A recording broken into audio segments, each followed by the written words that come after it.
আসসালামু আলাইকুম viewers. Corporate tax কি, এটা কার করা লাগবে, কার করা লাগবে না, এই প্রশ্নটা বেশিরভাগ করা হচ্ছে।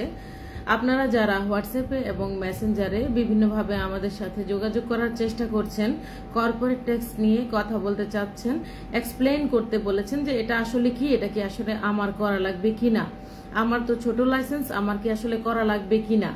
আসলে কর্পোরেট ট্যাক্স এটা আগে আপনাকে বুঝতে হবে এটা কি।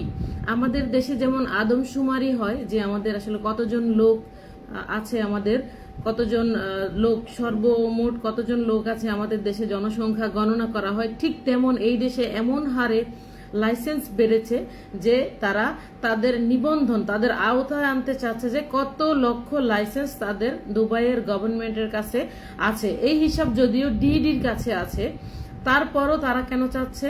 আপনাদের অবশ্যই মনে আছে যে ইন্স্যুরেন্স করার জন্য, যাদের বেকারত্ব বীমা করার জন্য আমি বারবার আপনাদেরকে বলেছি, আপনারা করেননি যারা, তাদের কিন্তু 400 দিরহাম করে ফাইন এসেছে।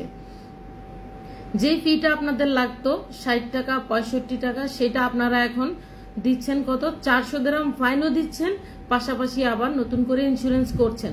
তাহলে ক্ষতিগ্রস্ত দিন শেষে কারা হয়েছেন? সাধারণ যে সকল প্রবাসী আছেন তারাই ক্ষতিগ্রস্ত হয়েছেন।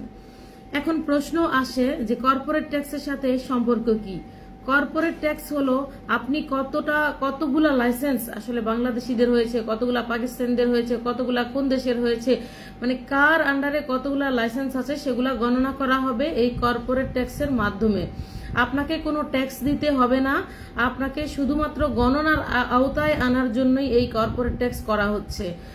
আপনার এই ট্যাক্স কি ভরতে হবে? না, আপনাকে কোনো ট্যাক্স ভরতে হবে না। ট্যাক্স ভরবে শুধু এলএলসি লাইসেন্স যাদের, তারা ভরবে। তারাও সবাই কিন্তু করবে না ট্যাক্স।